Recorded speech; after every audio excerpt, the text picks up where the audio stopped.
Hello everyone, welcome back to my channel. I hope आप सब लोग अच्छे होंगे और आज के वीडियो में हम डॉक्ट्रिन ऑफ सेवरेबिलिटी को डिटेल में समझेंगे। तो जैसे कि पिछले वीडियो में हमने देखा कि डॉक्ट्रिन ऑफ इक्लिप्स का एप्लीकेशन सिर्फ प्री कॉन्स्टिट्यूशनल लॉज पे है, मतलब जो लॉज कॉन्स्टिट्यूशन के फोर्स में आने से पहले ऑलरेडी एग्जिस्ट कर रहे थे। डॉक्ट्रिन ऑफ इक्लिप्स सिर्फ उन्हीं लॉज पे अप्लाई करती है। ऑल्दो पार्लियामेंट या स्टेट लेजिस्लेचर एम्पावर्ड नहीं है ऐसा कोई भी लॉ बनाने के लिए जो हमारे फंडामेंटल राइट्स को टेक अवे करता है या फिर उनके इनकंसिस्टेंट है। लेकिन अगर ऐसा कोई भी लॉ बन जाता है तो उसमें कोर्ट्स का क्या टेक होगा, इसको हम डॉक्ट्रिन ऑफ सेवरेबिलिटी की हेल्प से समझेंगे। सबसे पहले एक एग्जाम्पल लेते हैं। कोई भी एक फ्रूट अगर सड़ जाता है या उसका कोई भी पार्ट रॉटन है, तो ऐसे में हम क्या करते हैं कि उस रॉटन पार्ट को रिमूव कर देते हैं और बाकी का फ्रूट हम कंज्यूम कर सकते हैं या फिर वो ईटेबल होता है। ठीक इसी तरह जब किसी भी एक्ट के कुछ प्रोविजंस या फिर कुछ क्लॉजेस हमारे फंडामेंटल राइट्स को वॉयलेट करते हैं, उनको एब्रिज करते हैं, तो ऐसे में कोर्ट सिर्फ उस स्पेसिफिक पार्ट को ही वॉइड डिक्लेयर कर देता है या फिर इनवैलिड डिक्लेयर कर देता है और बाकी का लॉ सरवाइव करता है अगर वो इंडिपेंडेंटली फंक्शन कर सकता है तभी। और इसको डिटरमाइन करने के लिए क्या टेस्ट अप्लाई करेंगे कोर्ट्स? कोर्ट्स ये चेक करेंगे कि क्या वैलिड पार्ट जो कि हमारे कॉन्स्टिट्यूशन के कंप्लायंस में है वो इंडिपेंडेंटली एक्ट कर सकता है अनकॉन्स्टिट्यूशनल पार्ट के बिना। अगर हम इस उस इनकंसिस्टेंट प्रोविजंस को रिमूव कर देंगे तो क्या बाकी का एक्ट एग्जिस्ट कर पाएगा? कोर्ट सबसे पहले ये चेक करेगी। लेकिन अगर बैड पार्ट को रिमूव करने के बाद बाकी का लॉ मीनिंगलेस रह जाता है तो the entire law is struck down. अब हम इसे ऐसे समझते हैं, इमेजिन करिए किसी भी बिल में 10 क्लॉजेज हैं और उसका क्लॉज 5 सिर्फ हमारे फंडामेंटल राइट को वॉयलेट करता है। तो कोर्ट ऐसे में सिर्फ क्लॉज 5 को रिमूव कर देंगे और बाकी के clauses that is clause 1 to 4 and clause 6 to 10 valid रहेंगे और इन्फोर्सेबल होंगे in court of law. Further हम इस डॉक्ट्राइन से रिलेटेड कॉन्स्टिट्यूशनल प्रोविजंस को समझेंगे। Clause 2 appended to the Article 13 of Indian Constitution provides for doctrine of severability. It lays down that the state shall not make any law which takes away or abridges the rights conferred by this part. इसका मतलब है कि state के ऊपर ये obligation है, क्योंकि word shall use किया गया है इसलिए ये मैंडेटरी प्रोविजन है। स्टेट के ऊपर ये ऑब्लिगेशन है कि वो कोई ऐसा लॉ नहीं बनाएंगे जो हमारे राइट्स को एब्रिज करें या फिर उनको टेक अवे करें। कौन से राइट्स? जो इस पार्ट में दिए हुए गए हैं, that is part third. And any law made in contravention of this clause shall to the extent of such contravention be void। और अगर कोई भी ऐसा लॉ बनाया जाता है तो वो उस कॉन्ट्रावेंशन के एक्सटेंट तक वॉइड होंगे। Further this doctrine basically applies to post constitutional laws.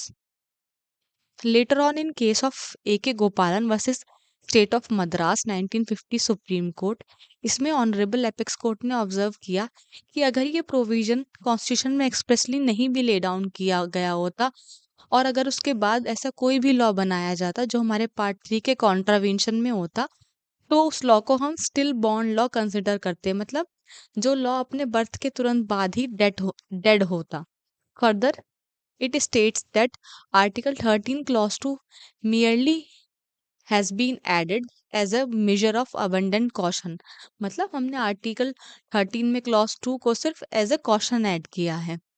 Further in case of छोटे लाल वर्सेस स्टेट ऑफ यूपी 1951 के केस में कोर्ट्स के सामने क्वेश्चन रेज हुआ कि क्या high courts bill making stage पे या फिर फ्रेमिंग ऑफ लॉ की स्टेज पे इंटरफेयर कर सकते हैं, जिसको आंसर करते हुए ऑनरेबल हाई कोर्ट ने कहा कि framing of laws is the prerogative of legislature. मतलब लॉ बनाने का काम सिर्फ लेजिस्लेचर का है, इसलिए courts are not allowed to interfere at the nascent stage. इसलिए कोर्ट इतनी बिगनिंग स्टेज पे या इतनी स्टार्टिंग की स्टेज पे इंटरफेयर नहीं कर सकती। It is only when a bill becomes a law then court can examine whether the law is in compliance with the constitutional provisions or not. Further, in case of Motor General Traders versus State of Andhra Pradesh 1984 Supreme Court, honourable court ने rules of severability lay down किए जिन्हें हम इस doctrine को apply करते time apply करेंगे, मतलब जो रूल्स हम फॉलो करेंगे। Number 1, intention of the legislature. सबसे पहले कोर्ट ये देखेगा कि उस लॉ को फ्रेम करने के पीछे लेजिस्लेचर की क्या इंटेंट थी। Number second, is the part which is severed is so intricately mixed up with the rest of the provisions that it cannot be severed without changing the ethos of the law।